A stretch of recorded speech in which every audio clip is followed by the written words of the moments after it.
Hello everyone and welcome. Thank you for joining in today's special webinar organized by PECB and Parker Solution. Today, the reason why we call this special webinar it is because of the recent events that happened with the end of the Safe Harbour, or the so famous act, which was used for about 15 years by US companies that allowed them to transfer data from European companies without having to comply to the EU data directive regulations, and they found a quicker and a more effective way to transfer the data without breaking the laws.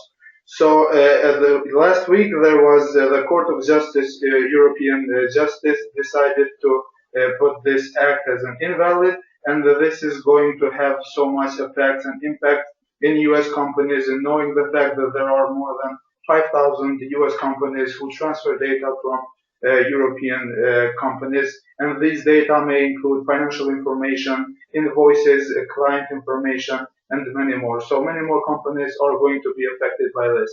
For this reason, we have invited the information security expert, Graeme Parker, who is PECB partner and trainer and has more than 20 years of experience in information security, data privacy, and has actually developed a training course on privacy, which he will be explaining to you later on. So without further ado, Graeme will be explaining and give a description of what the Safe Harbour is all about, and also what and how will this affect the US companies and European companies on this. Please write your questions in the right-hand control panel of the question box, and we will answer to them accordingly at the end of the session. You may also use the option to raise your hand, and we will unmute your microphone. Enjoy it, and please, Graeme, you may continue. Okay. Well, thank you very much, Tim. It's a good introduction. So just before I start, Tim did a nice little introduction for me anyway, but and I know that some of you certainly know me already. But as Tim says, I am an information security and privacy consultant. I've worked in many different industries, and my relevance here really to talking about this is I've had one or two clients who I know have certainly relied on Safe Harbour in the past for some of their international business. So I kind of have some first-hand experience of dealing with this. Anyway, without spending too much time talking about me, let's get underway. So just bear with me while the slides change over. I think they're always a little bit slow when we do webinars like this. So hopefully your screen will keep up with mine. Anyway, so in terms of today's webinar, the way I intend to sort of do this discussion is to have a little bit of a talk about what is Safe Harbour. Safe Harbour does indeed still exist. It hasn't disappeared. And we'll talk a little bit about what it is, or soon to be was, why it was important, and given we'll explore the judgment by the European Court of Justice in a little bit of detail, and then we'll explore what that actually means in reality, because I think there's been a lot of hysteria and a lot of hype over this, so we need to talk about what that really means, what your alternatives are if you have been relying on Safe Harbour in the past, and what else you can do, and what I think organisations ought to be thinking about in the future, and some of the potential developments that I think we're certainly going to see in light of the judgment last week. So just to set the context, most of you probably know this bit already, but as Tim said in the opening, Safe Harbour was basically an agreement. It was introduced by the Federal Trade Commission in the United States to help organisations there demonstrate, let's say, their commitment to the data protection principles that are outlined in what we call the EU data protection regulations.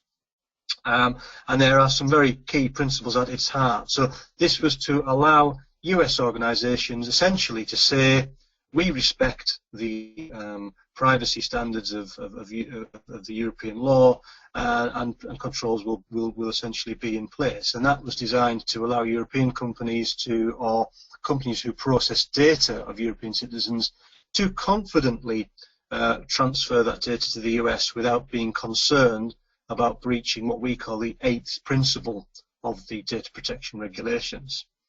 So we need to just explore that in a little bit more detail and really sort of set the tone so we understand what we mean by the EU legislation. What does this EU legislation actually say? And you know, where did this all come from to lead to the development of Safe Harbour? I think it's worth briefly starting by saying that I guess the culture towards privacy in Europe and the US is a little bit different, let's say, and it's not my business to come here and comment on who's right and who's wrong. It's more to illustrate the views. So there's been a number of views in Europe for many years that particularly personal data, personally identifiable information, which is what we're talking about here, which can tell people about your movements, your habits, what you do in your private life, is quite sensitive information, and it belongs to you as an individual and should be respected and protected. Your right to have a private life, your right to have a family life which isn't overly interfered with and so forth is at the heart of a lot of European legislation. And we can see from this chart the history. I'm not going to talk about all of the laws, but essentially you can see in the 70s a development of actual privacy laws in places such as Germany to start with, Sweden and France. And back in 1980, the Organisation for Economic Cooperation and Development basically looked collectively at this particular problem and looked at laying out some principles for the protection of privacy of individuals. And one of the challenges that they looked at way back when was to actually develop a set of principles about trans-border data flow. What they were looking at was the problem that different countries, of course, and different pieces of legislation in different parts of the world have very different views about how personal data should be protected and used and so forth. So the principles were set forth back then and agreed to by the members of the OECD. And in 95 we saw the EU pass a directive on the processing of personal data and laying out a set of 8 principles. Now, this directive basically means that in all 27 EU states or EU member countries there are data protection acts.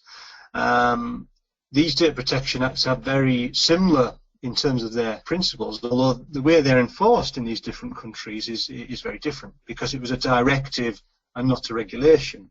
However, these principles are key to what led to the development of Safe Harbour, because the 8th principle of these data protection acts clearly said that data, personally identifiable data, shall not be transferred to another country unless that particular country has adequate protection in place or adequate laws in place.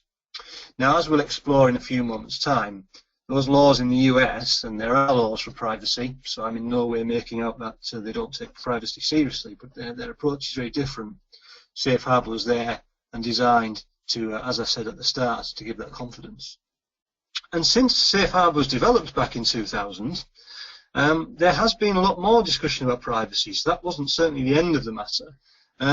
We can see the Civil Society Declaration in Madrid, which back in 2009, which was a collection of privacy experts and non-government organisations actually expressing their concern about privacy for individuals. And what they were particularly focused on was the fact that globalisation means that data is flowing around all over the world, that some very big companies have an access to an awful lot of our personal data, and they were concerned about the lack of harmonisation of international laws and regulations.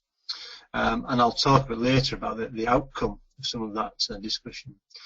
And we saw in 2011 ISO trying to tackle this problem by developing a standard known as ISO 29100 that specifies a good privacy framework, and that's something I'm going to talk about towards the end of this webinar, because I actually see this standard as being an excellent way for organisations to put in place strong controls following the end of Safe Harbour. So let's briefly just talk a little bit about the existing EU directive. Now, I do know it's changing. I'm going to talk about those changes at the end, but let's talk about what's here and implemented today as we speak. So as I say, the EU back in '95 developed the Data Protection Directive based on some of these principles that were outlined by OECD, and they were really considering this principle, this human rights principle, the fact that you and I, all of us on this webinar, all of us in the world should have a right to a private life without undue interference. And they essentially developed these acts, or this directive, with these 8 principles, and they are concerned purely with the storing, processing, transfer of what we're going to call PII, or personal identifiable information. So personal identifiable information is any kind of information that can identify a living person. Now that might sound obvious, name, address, telephone number, jumps off the page as being PII, but actually things that reference individuals could be PII. So I remember doing a particular piece of work for an organisation that captured the images of vehicles in certain situations, and essentially there was an argument that the vehicle registration numbers, when coupled with the driver vehicle licensing agency, could be used to identify the movements of a living individual. So PII can take many forms. So what are these 8 principles? Because these are the 8 principles which have caused so much discussion and have essentially been looked at very closely as part of the European Court of Justice decision. So some of you might be very well versed already in these principles, but so I'll keep it brief when I talk about them. Essentially, at the heart of this EU directive is that any organisation that collects personal data from individuals shall process that fairly and lawfully. What that means in practical sense is that, let's say we're in the business of online retailing and we ask a customer to sign up at our website for an account, that of course they should be giving us that data willingly. We should be using things like privacy statements to advise them of what we're going to do with their data, who we're going to share it with, giving them the option to opt in or out of that.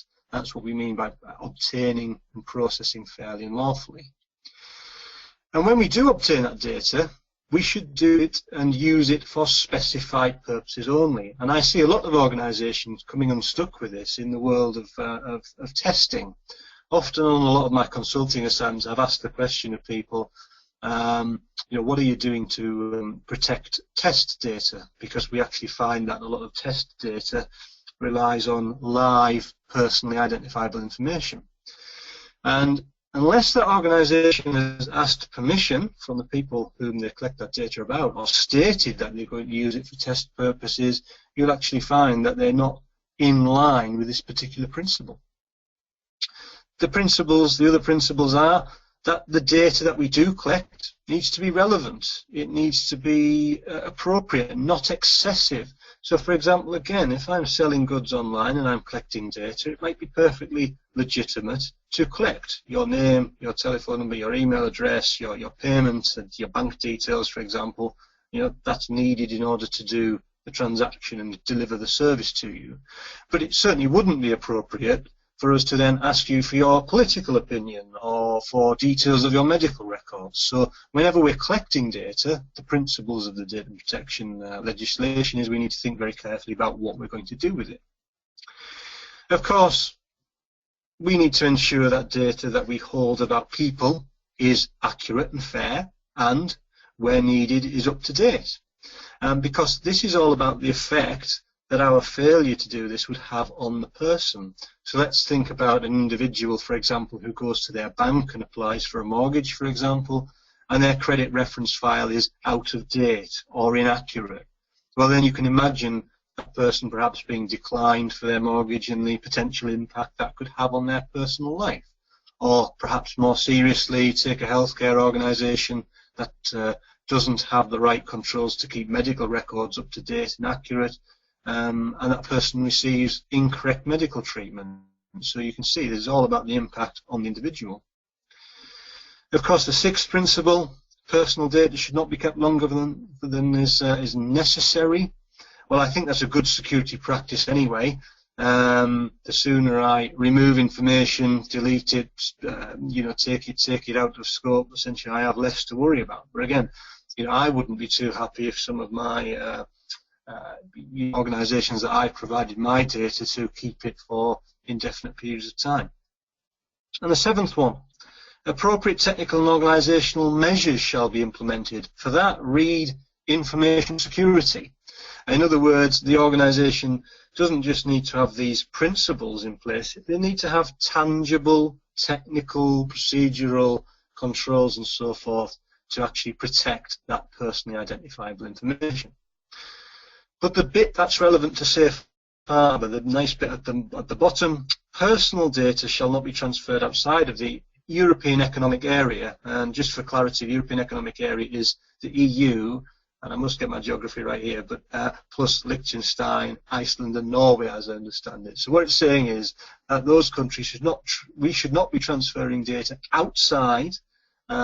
This is data about European citizens, I might add, to another country unless their laws on data protection and privacy are, in inverted commas, adequate. That's what we say. So the question is, I'm sure a lot of you will ask, what countries are actually deemed to have adequate protection in place? Well, firstly, where this comes from is the European Commission have done an assessment of laws of various countries, and there's only actually a small number of countries that are deemed to have, in inverted commas, adequate protection. So firstly, for those of you looking at this screen thinking my country isn't represented on there, this is not the complete list, so I'll apologise if I have offended anybody, but the list is actually quite small. Some of them, certainly Canada, Switzerland, Uruguay, Argentina, New Zealand are just a few of those that have had their legislation essentially assessed and deemed to be adequate. In other words, they have data protection or privacy directives or acts that essentially have the same principles that I've just talked about in that case. But the big point to mention here is that USA, Japan, China, for example, do not have, as it stands at this moment in time, the same type of laws that would be deemed to be adequate. So this then leads me on to a very important point. My point on that previous slide is not to say that the US, for example, which is what we're talking about here, does not have privacy legislation. Indeed, it does have privacy legislation, quite a lot of it, when you take the time to look. And here are some of the acts that are known to contain very strict privacy rules. The Fair Credit Reporting Act and Fair and Accurate Credit Transactions Act. Those particular laws apply specifically to credit referencing agencies in the US, and there are plenty of rules about how credit referencing agencies should store data belonging to people, should use that data to calculate credit referencing scores and so forth. In the health insurance sector, most people in the US take out private health insurance. Essentially, the HIPAA Act gives provision for people to easily transfer their insurance policy from one place to another, but it also includes privacy rules about protecting the medical records. Graeme-Leach-Blaley, which applies in the financial sector. There's a specific law for protecting children under the age of 13 online, about how, if your website is geared at children, how you should ensure parental permission, what you're allowed to do with that data in that case. And for drivers with driving licenses, there's an act around how those driving license details are protected. And these are all very good, and I'm certainly not here to critique that legislation. But the fact of the matter is that there's not one overall data protection or privacy approach within the US. It's all very industry specific and quite segmented and quite disjointed almost. And there's another big problem. And that big problem is that these laws do not apply to federal US government departments and functions and so forth. And that's one of the big worries. In Europe, for example, if a government intelligence agency, for example, said, they want to delve into some records, or the police said, we want to go and look at personal data belonging to individuals, they would have to make a case for doing so. There would have to be a justified reason for doing so. Within the US, those justified reasons essentially don't have to be there. Law enforcement agencies can essentially access that data, and that's what prompted some of the initial concern from Max Schrems, the guy who brought the legal case, which we're going to talk about in just a minute. So, we know what the European requirements are. We know that the US US law does not necessarily meet those. So, like I've said a few times already, that ended up the case where US organisations, quite rightly, were asking the question, well, hang on a moment, how do we demonstrate to our European business partners, clients in Europe, for example, that we are indeed taking this seriously? How can we give them a confidence? That's the question that essentially was asked. Well, the US government didn't change the law. What happened is that the Federal Trade Commission essentially worked with the European Commission to develop the Safe Harbour scheme. In fact, there's two. There's one between the US and the EU and one between the US and Switzerland. So this scheme applies to any US company that is regulated in the US by the Federal Trade Commission. Now, it doesn't apply to all industries, but basically, if you're, for example, a cloud provider based in the US or a payroll provider, you're regulated by the Federal Trade Commission, essentially, you can apply, your organisation can apply and self-certify to the Safe Harbour scheme. So what does that actually involve in real life? Well, what it means is that US company would essentially have to create a privacy policy. This is all laid out on the Safe Harbour website, very clear what the process is. To create a privacy policy, they'd sign a commitment to say that they are compliant with the 7 principles of the Safe Harbour Agreement, which are very similar to the European principles, and essentially they would self-certify. So an American organisation listed in the Safe Harbour, on the Safe Harbour website, does not undergo an audit. Federal Trade Commission don't audit them. There's no kind of certification scheme that some of you might understand in the world of ISO, for example, no auditors. And essentially that's how the process works. And that was one of the biggest criticisms anyway. People were saying, well, surely if this is a self-certification system, how can we have any confidence that those organisations are really and truly putting in the controls that they should be? They might believe that they're doing it, and I'm sure you've all experienced when you've gone and met with people you work with, companies who believe they've got the right controls in place, but in reality the controls fall well short. Now, the Federal Trade Commission's argument about this was, well, okay, we don't do audits, but if anybody's deliberately misrepresenting themselves, then they could be taken to court and found guilty of misrepresentation, in a sense. Now, I find that a little bit of a weak argument, because quite honestly, how are we going to find an organisation in Safe Harbour guilty of misrepresentation? Well, ultimately, a person will have to make a complaint, raise complaints about the situation. So, and I'm not aware, and anybody on here is free to correct me at the end if you want to, but I'm certainly not aware of any company in the US being found guilty of misrepresentation for failing to live up to those Safe Harbour requirements. So, before we talk about what the judgment was and what the judgment means, it is worth me just pointing you to those 7 principles that these self-certifying organisations essentially have signed up to, or claimed that they've signed up to, and you'll find actually they're more or less the same as the EU principles. The principle of notifying people what you're doing with their data, giving them the option to choose to opt out of the processing of data, giving them the options to opt in the case of sensitive data. So if you're going to, a US company in Safe Harbour is going to process very sensitive information like your medical records, they'd have to have evidence that you opted into that processing. Safe Harbour has rules about onward transfer, just like the EU does. If you're a Safe Harbour company, you should not be transferring that personal data to another place that's outside of Safe Harbour, or another place that doesn't have those equivalent rules in place. Same principle about people being allowed access to change and correct their data, security requirements and data integrity requirements, all the same, very clear.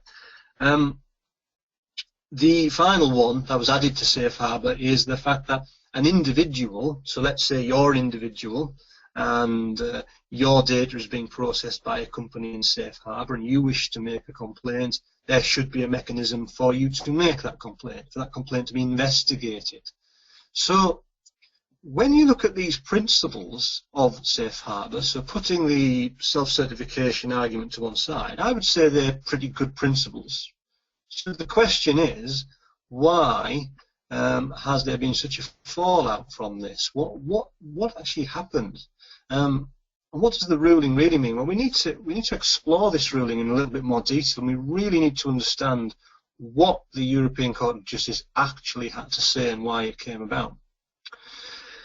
So basically, it all started with this individual, and I apologise to any German speakers here for getting the pronunciation wrong, but Max Schrems, I believe, who's basically a Facebook user, who in 2013 obviously heard about, as a lot of us did, the Snowden revelations. This is when Edward Snowden, the former NSA contractor, essentially came out and talked about the mass surveillance that was of personal data that was going on in the US, and how that mass surveillance was targeted against a lot of the large US companies like your Facebooks.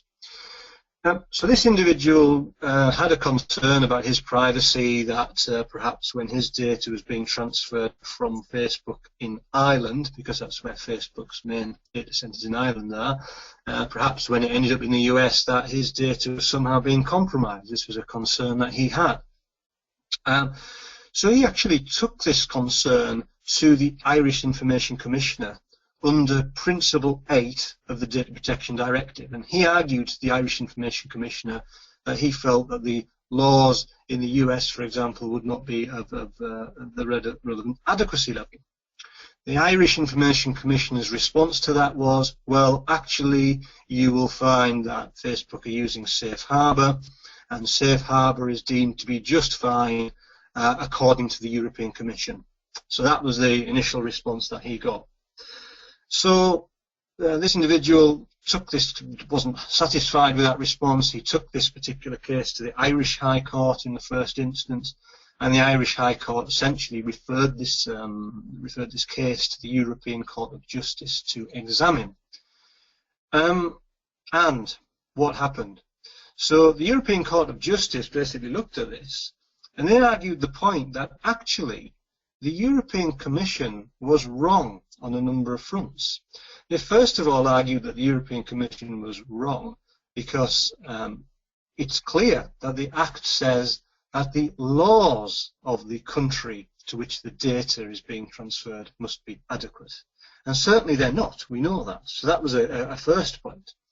But the second and more interesting point was, the judge in this case stated that the Irish Information Commissioner should not have responded the way they did. Indeed, they stated that the European Commission does not have, and I have it, the ruling is available online, it says the European Commission does not have the competence to make these judgments, which I think is quite a damning statement. And what the judge was actually trying to say was that the people who do have the competence to make these decisions are the supervisory authorities themselves, i.e. the information commissioners of these countries. So in other words, it should be the Irish Information Commissioner in this case, for example, who is examining the adequacy of the arrangements that are in place. And therefore, in this case, it was deemed that actually Safe Harbour, which is approved by the European Commission, is no longer satisfactory, and in fact never has been satisfactory under the point of law, and that's really the key point. The judge did not rule, as much as many people may say, that data can no longer be transferred to the US. Okay, that's not the ruling. The ruling was about whether this Safe Harbour mechanism was relevant. Now, the bit I'd like to stress here is if the judge has stated that the European Commission are not competent to make these decisions, well, I think that raises quite a lot of potential cases going forward, because the European Commission has stated that other things might be suitable, such as model contract clauses. What happens, given that comment on competence, if the European Court of Justice renders those invalid? Then I think we have a potential problem. So we're now in a situation which really, in this case, the Facebook case, is one particular example where the Irish Information Commissioner has really got to look at the arrangements that are in place and judge whether those are indeed adequate and suitable. It is not down to the European Commission to do so. So at this point, I can imagine, and I know when this gets talked about on the news and gets talked about in various places, a lot of people may be scratching their head and saying, well, this sounds all very well, but it's only got something to do with your Googles and your Facebooks and your huge multinationals. Unfortunately, it's a much bigger issue than just those organisations. I remember working with one client who told me that they don't transfer any data outside of the UK. That was their blank response to a particular question. We found out later that one of the things they had, for example, was a payroll. And actually the payroll provider to whom they'd outsourced, buried down in their contract, said that they had a data centre in the US and data would be replicated between the UK and the US. It turned out actually they were transferring their own payroll data to the US, personally identifiable information, without even being aware of it. And what I would say is any organisation that does any kind of outsourcing, uses any kind of cloud service, should really examine that comment closely and have a look at whether their providers have any kind of base in the US or not. Any multinational that has a subsidiary in the US, that has another part of their business in the US, that's actually get involved in processing that personal data, they certainly will get caught up in the scope of this discussion. So I just wanted to throw this in here to say it's not just a big business issue. In fact, the biggest businesses, I think, the largest number of businesses that I think will be potentially caught up by this are those that use lots of cloud-based services, because let's face it, the vast majority of businesses these days use cloud-based services because of the good offerings that they provide. There's many benefits to the cloud. So if we accept that Safe Harbour is now not the way of getting a comfort that we're fulfilling the clause 8 of the EU data protection legislation, what are our alternative options as a business? Imagine I'm running a business, I'm using a service which transfers data that I've collected from people here in the UK to a company over in the US for processing. What could I do about it? Well, of course, the one thing that I didn't put on this slide is I could pass a policy saying I do not use those services anymore, saying that I will not transfer my data at all to those countries. But in reality, that probably isn't the most practical solution. It's a solution, that we keep it in the country. But assuming that's not an option, what are our alternatives? Well, many organisations implement what we know as EU model contract clauses. So I mentioned a little bit earlier about this client who used a US payroll company. And actually, when we approached the US payroll company at the time, they said they weren't a member of Safe Harbour anyway. And what they'd actually done was that their UK operation had a contract with their US operation, and there was a number of contractual statements and obligations. And these were written in a way that, in a manner, let's say, that's approved or has been approved by the European Commission. So these are what we call EU model contract clauses. In other words, they're supposed to give an assurance that the company in the US are contractually mandated to live up to certain principles. So you could certainly look at, because they are still valid as we speak today, you could certainly look at, do your service providers, do your subsidiaries, your partners in the US, do you have these contracts in place? It may be that you already do, and I would certainly have a look at that. If you don't, you may look to draft these EU model contracts. All I would say is you really do need to involve your legal counsel or legal advisors to ensure that these model contract clauses are robust.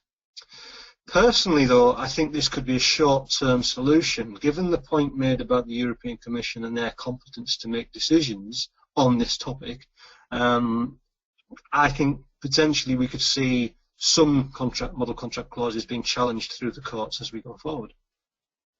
Binding corporate rules are very simple things. These are focused on internal transfers. So let's imagine, you're a multinational company with an office in Europe and an office in the US. You could have binding corporate rules or policies in place. Again, how adequate these are really is to be determined by EU regulators. And at the moment, under this Data Protection Directive, you will find, I would argue, if you go to 27 information commissioners in the 27 EU states, I would argue you probably get a different opinion from each one as to what is satisfactory or not. So again, may be useful, but they may not be the be-all and end-all answer. So the thing I'm going to come on to is you may want to consider actually implementing a robust privacy framework. Whether you're an organisation that transfers data outside of the EU internally within your own business, or whether you go and buy into cloud or whatever, you may decide to put a framework in place. And what do I mean by framework? Well, for those of you familiar with management systems, I mean a solid management system for privacy. And I think there are many benefits to doing this, not just to deal with the Safe Harbour issue, but what happens if you're dealing with other countries in the world that do not have these adequacy controls in place? Then perhaps a robust privacy framework is something that we should consider. And I'll talk about that privacy framework in a lot more detail in just a few moments, but I just wanted to quickly mention what are the next steps. What do you do next? Well, my personal is a very simplistic presentation, and there's a lot more to this in real life, but in brief, I would be advising all organisations to spend a little bit of time just looking at their information that they collect, the personal information that they collect and store, and get them to just spend a little time looking at the data flows, examining whether indeed this data does leave the EU and where does it go, and what information goes there, what are the risks that you face. And I think that's a very good first action. And if you do identify that perhaps data was being transferred to the US under the protection, if you want to call it that, of Safe Harbour, then of course that's the point where you need to think about some of those alternatives I've just been talking about. Spending time talking to your suppliers or your business partners or your subsidiaries. Can you implement corporate binding rules or model contract clauses? And in the longer term, I think all organisations that process personally identifiable information really need to think about implementing this framework that I'm now about to talk about. And I'm going to point to this ISO 29100 standard. And why am I going to talk about that? I'm going to talk about it because it's an internationally recognised framework for dealing with privacy issues. So, ISO 29100. When you read through it, those of you familiar with ISO 27001 in the information security space will recognise will recognise many parts of this, just like a lot of other ISO standards for management systems, plan, do, check, act, and so forth. So ISO 29100 specifies a high-level set of rules and processes for respecting privacy of individuals. And it really does deal with those 8 principles of the EU Data Protection Directive. The point I'd like to make about this standard at this moment in time is it is not a certifiable standard. So unlike ISO 27001, where you can invite an auditor to come and audit your management system and certify you, 29100 doesn't do that. And some of you might be wondering why, and indeed I was. And the only reason I think I can give for that was at the time in 2011 when this was released, I don't think there was a big clamour for companies to be certified to a standard like this one. So it was much more put out there as guidance. I would suspect, I don't have any evidence to back this up, but I would suspect, in light of this development, and probably many more developments that rumble on from here, that we may see this turning into a certifiable standard in due course. And in fact, for the cloud industry, we've already seen ISO 27018 introduced to help cloud providers demonstrate their commitment to privacy. So I think on the certification front, watch this space. But regardless of certification, I think putting this in place and some other things I'm about to mention would go a long way to helping an organization really get control of its privacy issues in its business, whether it shares data outside or not. Now, at this point, some of you are familiar with PECB, and PECB courses might recognize this particular slide here, which talks about implementing the privacy framework. And if you do the 27001 lead implementer, for example, you'll recognize the steps to implementing a management system. And that's what this is, a management system for privacy, which, as you saw earlier, is wider than just security. I'm not going to step through all of these steps right now. Suffice to say that on our certified lead privacy implementer training, a training course from PECB, which looks at this standard in particular, we actually take you through essentially all the steps, and the steps are quite logical. You start by analysing your data flows and what personal data you have, analysing and developing a scope as to where you're going to apply your controls, developing a robust privacy policy, implementing technical procedural controls, implementing data breach response processes so that when potential privacy risks are highlighted, we have a way of reacting, and then monitoring and improving that. So ISO 29100 really is the understood plan, do, check, act framework for handling these issues. One of the things that the standard tries to do is to define what we mean by privacy, and lots of people have different views about this, and actually this could become a lecture in its own right, but I mean, ultimately ISO 29100 is designed to protect the privacy of personal information, but that personal information has the effect on the privacy of the individual themselves. For example, if I have if we look at the privacy of the person or personal behavior, if I'm tracking through websites, your every move as to what websites you're looking at, and I'm correlating that actually affects the privacy of your personal behavior.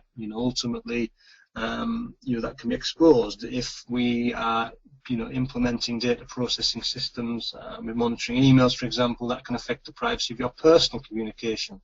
So, personal identifiable information is one thing, but these principles look at all of these aspects.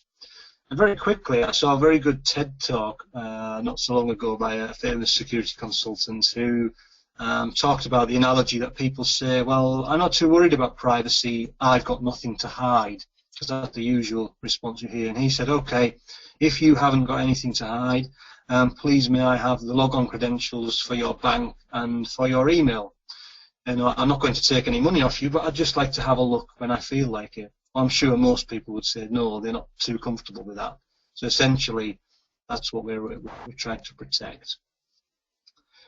So 29100 gives us this. It gives us the definition, the terminology.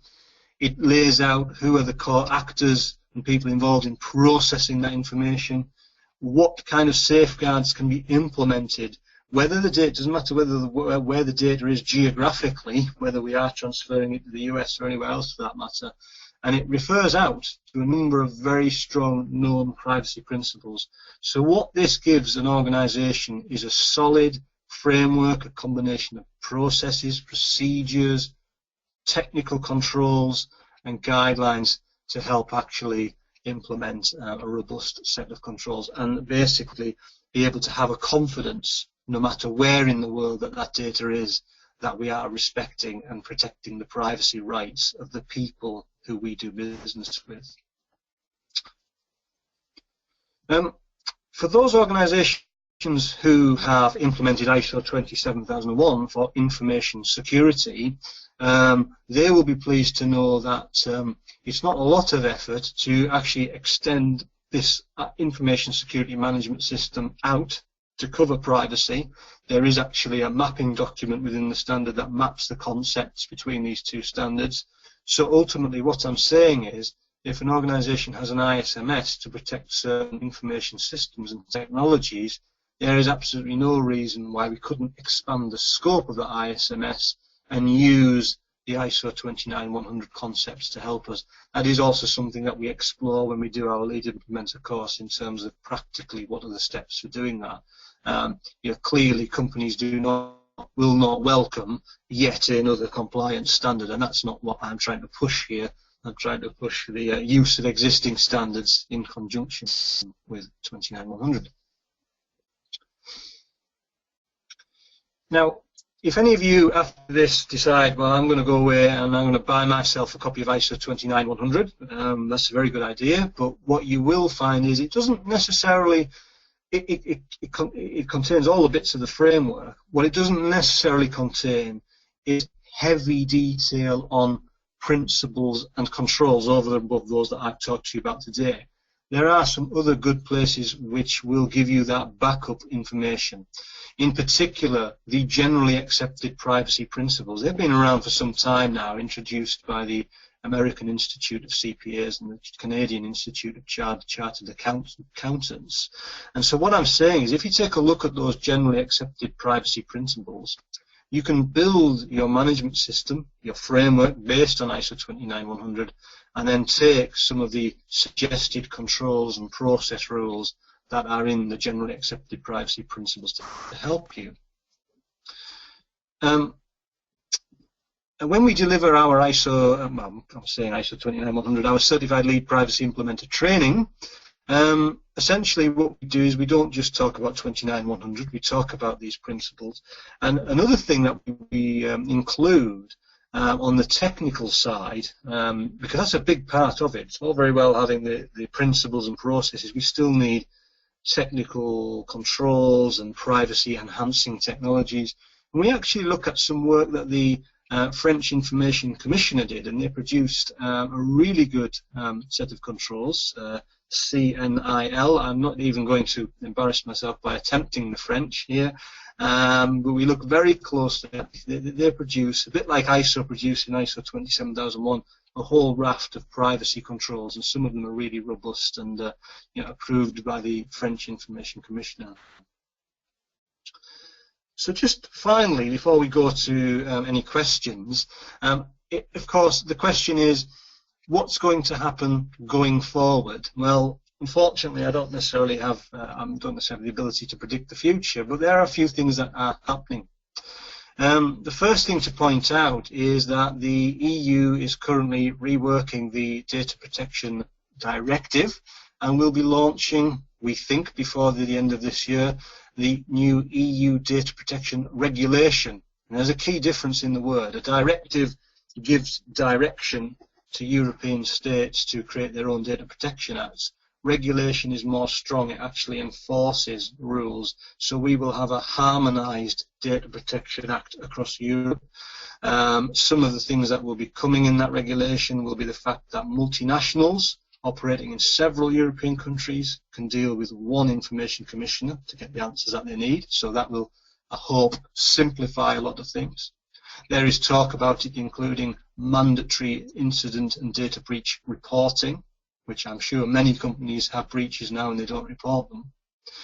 And it will also include the ability to fine an organisation potentially up to 2.5% of global annual turnover. That was supposed to be 5%, that's what the European Parliament wanted, but after quite some discussion, a more practical 2.5% was arrived at. But the biggest thing to point out about this new regulation and why it applies to everybody is any organisation, whether they're European or not, any organisation globally that is processing data about European citizens will be caught up by this new regulation. So for me, this makes this a global data protection regulation, not just a European one. What this means is standards, in my opinion, like ISO 29100, I think companies will start to sit up and take more notice and probably will need to implement those robust internationally recognized standards in order to really fulfill the principles of this new regulation. So my advice is watch this space, that's coming. We do know that discussions have been ongoing for some time about a new safe harbour. I have no idea what that looks like at the moment, and that might well be influenced by the Transatlantic Trade and Investment Partnership discussions.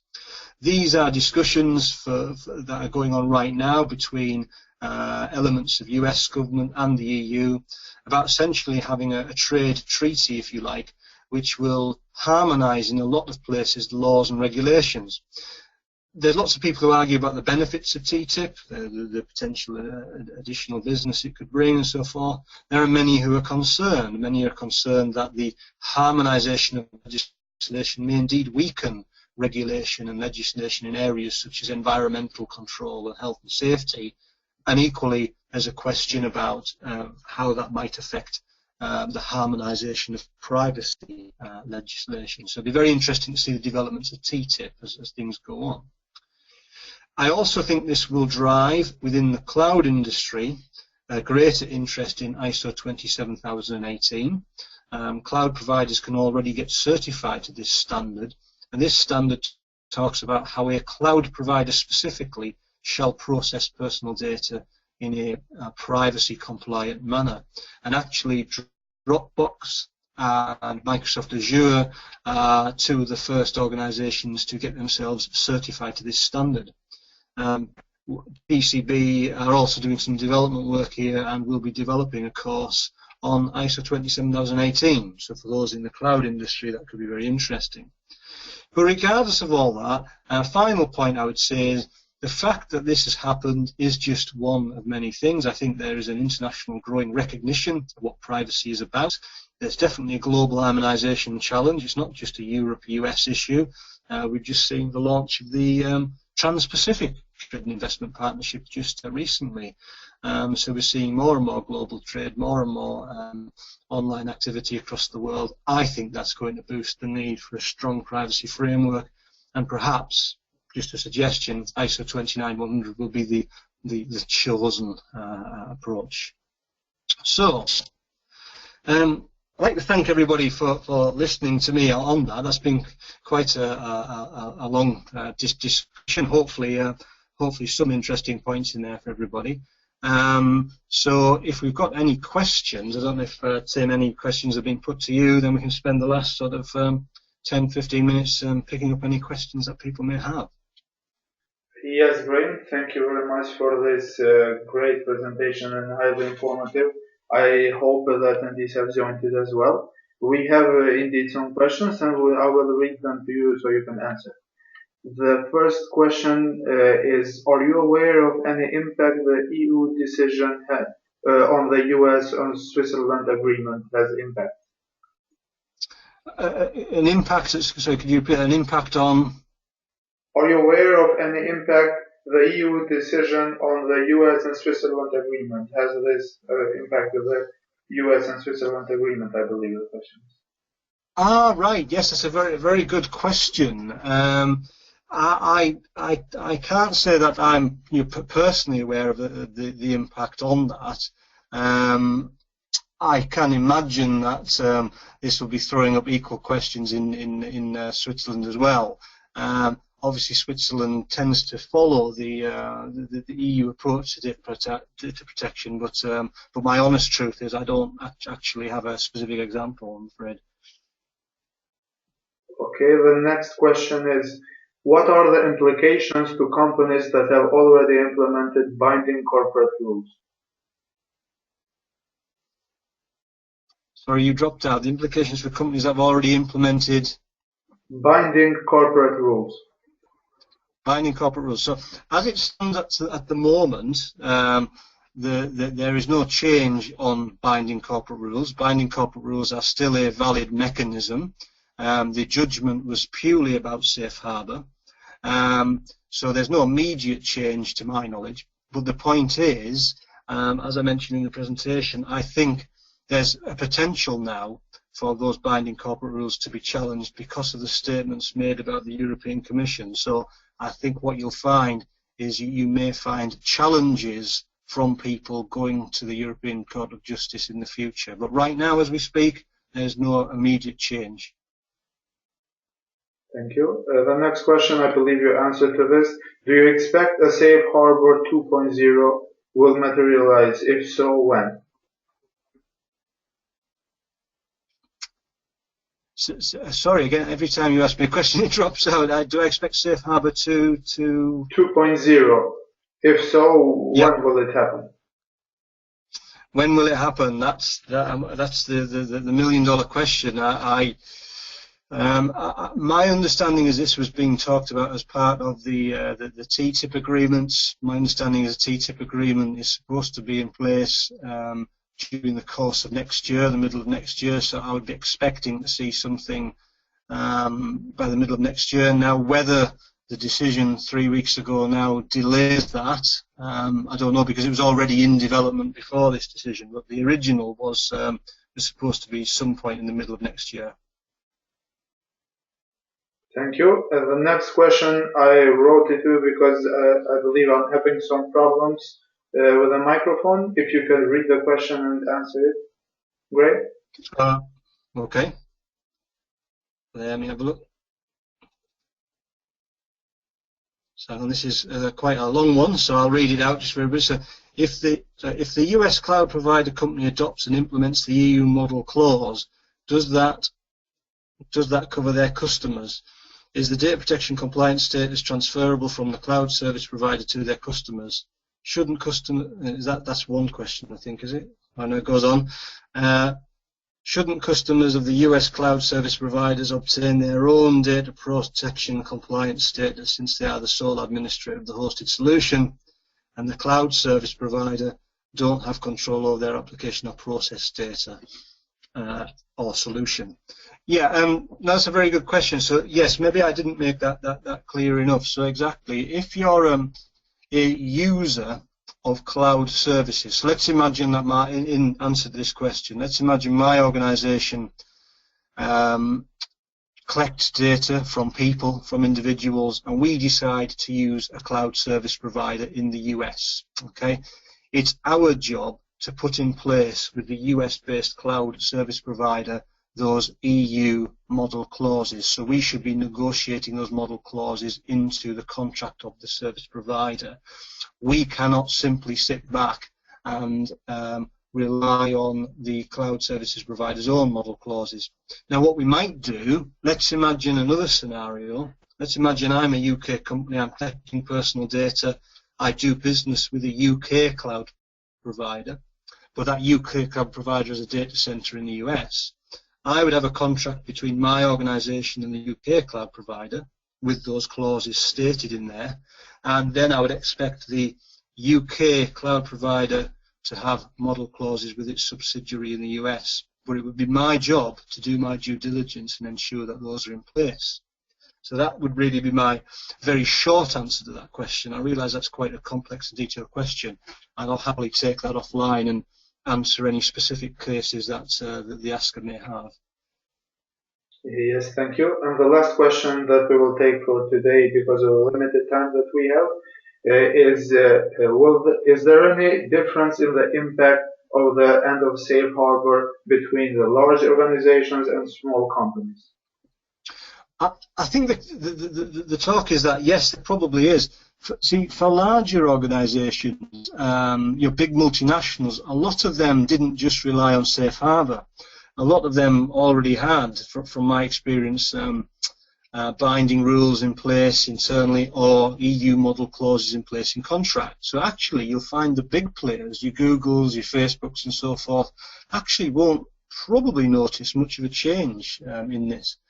The smaller companies are the ones that are more at danger, because a lot of smaller companies will use cloud services, outsourcing and so forth, and they probably have simply, in inverted commas, ticked the box because their provider was listed on Safe Harbour. So I do suspect that it will be the small and medium-sized enterprises who probably need to pay more attention to this. Okay, then thank you, Graeme. Thank you for the presentation, and I want to thank all the attendees as well for joining us today in this special webinar. Please be informed that we have recorded this session and we will upload it on YouTube and also upload the slides in our SlideShare account where you can view them. We will send you the links to view both of them in your email. Thank you once again, and check the PECB schedule of webinars in our website and in our social media as well to get more insights about the next webinars. Thank you. Have a great weekend. Okay, thank you very much. Bye-bye.